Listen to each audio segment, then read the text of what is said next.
Yeah, good old tier list, a nice clean way of displaying the strengths of each character in a competitive game, or as of the last few months, really anything at all. Just because we're all using the same format though, doesn't mean all approaches are created equal, which means we can rank them. That's right, this is the tier list.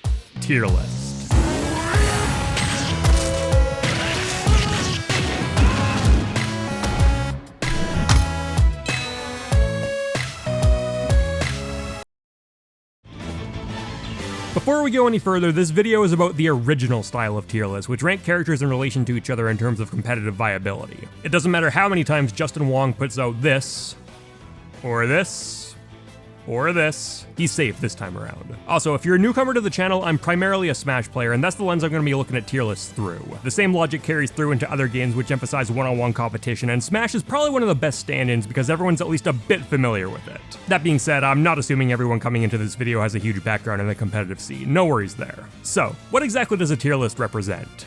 The relative strength of each character from the same game. And what do results represent? How much each character is winning in the same game. Are these the same thing?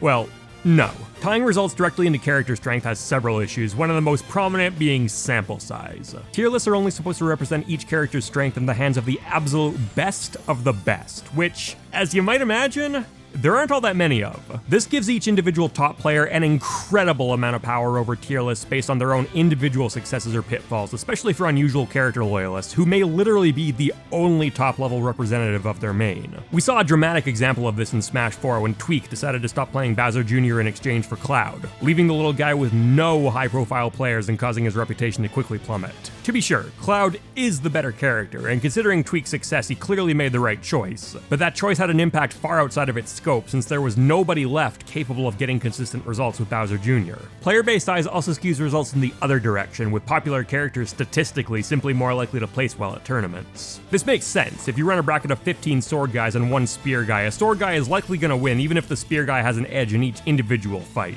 And while many factors contribute to who you decide to play competitively, whether you grew up playing their home series, whether they fall into an archetype you like, whether they lost their best skin from the last game, a dominating factor for many people will be how strong they think a character is. So the popular characters will tend to be the ones people think are strong, which will get results because they're popular, which will contribute to the idea that they're strong, so we'll get more popular, so we'll get more results, and yeah, we got a feedback loop going. Of course, as with most tier list related ideas, this isn't a hard rule. It's certainly possible to have unpopular characters with good results or popular characters without them, but it's still another contributor to the unreliability of results for determining character strength. The opposite of this approach, naturally, would be ignoring tournaments completely, learning the ins and outs of a character and making a judgment of their power level accordingly. In other words, theory crafting. Some variant of this is generally what people are doing when they talk about a character's potential, the idea that they don't look dangerous right now, but will later. Shulk is infamous among Smash players for this, a character with a mind-blowing amount of advanced techniques that are theoretically extremely powerful if mastered, but are yet to be truly shown off against the best the world has to offer. Detractors of this concept will often say, "Show me the results," which, as we discussed, is a flawed argument, particularly since players often gravitate towards easier characters to master even if their power ceilings are comparable to more difficult fighters. On the other hand, this kind of theory crafting often tends to undervalue the fact that these characters are being played by a human being, often over many hours of stress, lack of sleep, and travel fatigue at a pace where a single missed button press can quite literally cost you the tournament. A sentiment I heard quite a few times after all the Smash 4 patches were wrapped up was that Sheik was still the best character if played perfectly, which never really made sense to me because the concept of perfect play doesn't exist. This is the famous 20XX from Melee, which talks about a future where the game is completely mastered and Fox, the most technical character, is the only viable one to play, and the winner will always be player 1 because the game's programming awards ties to the lower player number. It's a funny slice of Smash culture, and it's obviously completely ridiculous, created to poke fun at this exact idea of perfect play. We can pretty confidently say 20XX is never coming, and in fact there's quite a bit of debate whether Fox can even be considered the best character considering how easy it is to make a mistake with him under tournament conditions, even among players with thousands of hours of practice under their belts. Jigglypuff has become the other contender who, make no mistake, has many strengths of her own and access to strategies few other characters do, but also requires far fewer inputs to get strong output, even if her absolute peak may be slightly lower than Fox's tending crunching exploits. And coming back to Smash 4 Sheik, in theory she should have always crushed heavyweights with her oppressive moveset provided she wasn't played with any airs, but in reality we saw heavyweights take quite a few sets off her because a single mistake could easily result in death, and humans make mistakes. Obscure theory certainly has its place in the world as a whole, and in fact practical uses for it later materialize surprisingly often. The square root of -1 may sound like nonsense, and for a while it was, but with the discovery of the quantum world, imaginary and complex numbers suddenly became a vital tool. In competitive gaming, however, our quantum mechanics would be a person incapable of making mistakes, which I think we can safely say isn't happening, and if it ever does, we've got bigger things to worry about than tier lists. In addition to de-emphasizing the human element of characters, theory crafting is also just extremely difficult for our brains to manage in general. Smash is a game with far too many factors to realistically keep track of, so while Shulk's dial storage seems pretty damn good when you're watching a video going over its uses, how does it actually play out in the real world? Would it be good against Link at this range? What about this range? Will it change if the Link player prefers to approach with Z drop Nair compared to sitting back with Boomerang compared to spacing with forward air? Roy?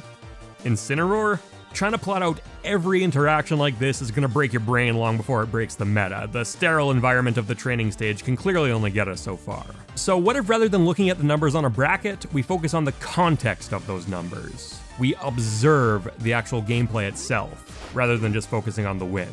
Throughout many of the Smash titles, there have been multiple instances of characters dramatically shooting up the tier list because of a single player showcasing what they were capable of. We saw this with Amza's Yoshi in Melee, Ninja Link's Diddy Kong in Brawl, and most recently with MK Leo's Joker in Ultimate, who was generally placed in either mid or high tier, but is now almost unanimously considered a top tier due to Leo's dominance after adopting him. Now, his wins with the character definitely are impressive, and did get more impressive after switching to Joker, but it's important to consider that Leo was already the best player in the world and had won major tournaments with a variety of other characters already. He did get somewhat more consistent after his Joker pickup, but attributing this entirely to the strength of Joker falls into the same flaws with the results-based judgment that we already discussed, and also discounts the intangible notion of a character simply suiting your brain and hands well, something Joker clearly does for Leo. But because Joker does suit Leo so well, and Leo is so talented as a player, it leaves him free to show Joker's abilities under his piloting, and this is where the real useful information appears. While Leo winning with Joker may say something about the character, demonstrating the consistency of his kill confirm says a lot. As it turns out, combos out of drag down up air and the first hit of forward air are extremely practical in an actual match, something that was debated when most of Joker's use came from experiments in training mode and players giving him a go based mainly on their fundamentals. Arsene pans out to be not just good, but unbelievably oppressive to the point where Joker with his persona out is almost certainly the best character in the game. Now, as time goes on, it's definitely possible that players will create counterplay to Joker, which makes Leo's performance misrepresentative of the character's true strength. Matchup unfamiliarity is a major factor in competition, particularly in a well-balanced game, and it's not uncommon for characters to drop off as the meta develops, especially ones with relatively simple game plans. But as players continue to hone the strengths of their characters, coming up with powerful strategies more powerful than the powerful strategies of your opponent becomes increasingly demanding, meaning that the further into a game's meta you are, the more useful observation becomes. Melee Sheik's grab game developed faster than more intensely technical styles, so she was considered to be the strongest character in the game's early days. Observation helps educate us on the highs and lows of a character, which is absolutely valuable knowledge to have, but needs to be tempered and combined with theory craft, judging the present while attempting to predict the future. That said, it definitely has its place in a world of evolving strategies and shifting matchups. Now let's talk about matchups. When we say a character is strong, what exactly do we mean? Considering we're talking about a competitive scene with tournaments, it seems fair to say that strength in this context means the likelihood of winning a tournament no matter how fierce the competition is. So if we're gonna have to fight a lot of battles to win that tournament, and could run into any character at any point along the way, we'd like to know what our odds are against those characters. Luckily, we already have a convenient format for this. A matchup chart. You'll see a few variants of these, but the most straightforward ones use simple ratios. A 55-45 matchup means that if we remove the human factor completely, let's say both players are equally and extremely skilled, then there's a 55% chance for one of them to win based purely off of their traits pitted against each other. Swords are powerful against short characters, reflectors against projectiles, escape options against characters who focus on combos, etc. While there are still many factors that go into determining a matchup ratio, it's much easier to judge these factors for a single pairing rather than trying to think about how a character's strengths and weaknesses stack up against all of these. And we can systematically do this with every matchup to get a rough picture of how a character performs against the entire roster. Of course, that's not saying it'll be perfect, even the best players of a character rarely agree with each other on every matchup, but it tends to be at least a passable metric and can be refined over time in the same way as a tier list, which again is easier to do because of the more focused scope. So if we know a character's odds against every other character, and you could run into any character at any time in any bracket, it seems reasonable to think that the more matchups you win, and the more you win those matchups by, the better your chances of winning the tournament, eh? We're getting there, but you may have noticed one flaw here. In practice, you don't tend to run into any character at any time. Is the character beloved in their home series? Are they exciting to watch and play? Are they easy to use? Were they recently buffed or introduced to the game? Are they powerful? All of these factors and more, particularly power level and ease of use, skew the game's player base towards choosing them. In an actual Ultimate tournament, you're far more likely to run into Wolf or Palutena than Jigglypuff or Zelda. So do we just ignore the less popular characters and focus on the biggest ones? Well, as anyone who's ever lost to a surprise low-tier counterpick will tell you, that doesn't make a lot of sense either. Instead, we should be giving each matchup a weight based off the character's popularity. If your character dominates Rosalina, that's a very big deal if she's going to be everywhere in a bracket, but if you're never going to run into her, it's not that useful a trait, and a tier list should reflect that. I'd argue that this weighted matchup approach is the best reflection of a character's power level both theoretically and in practice, and a tier list should essentially just be a compilation of weighted matchups. This has some interesting repercussions. For example, your main can actually become better if an overall stronger character is introduced via DLC or balance patches, as long as you have a good matchup against them.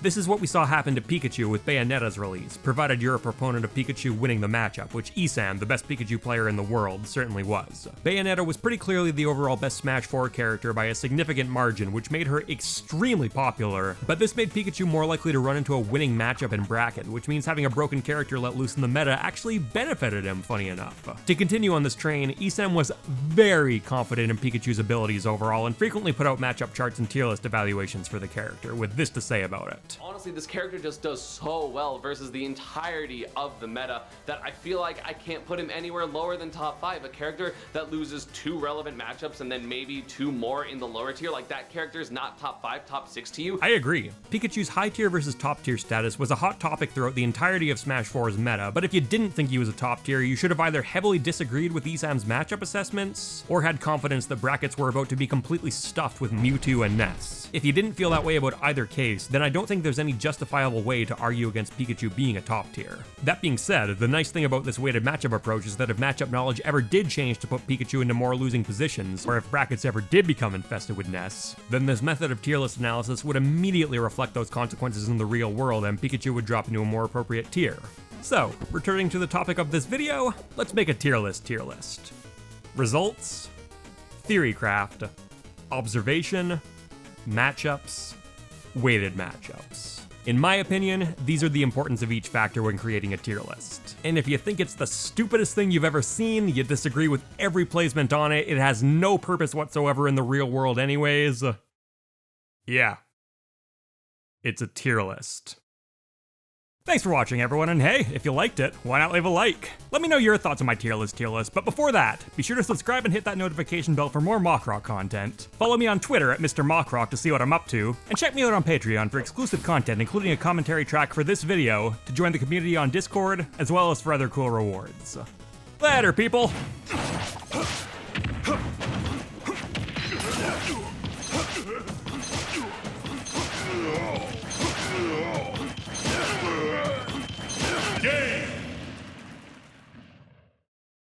And a whole bunch of questions about characters I'd like to see in Smash. So I've answered this question before with Zant and Hyrule Warriors Ganondorf, and I was originally going to skip it, but then I realized, oh no, there actually is a new one, so we'll go over it. Today we take a deeper look at only the biggest of big moves Smash Ultimate has to offer, why they don't see much play on the tournament stage, and what you can do if you are desperate to pull them off.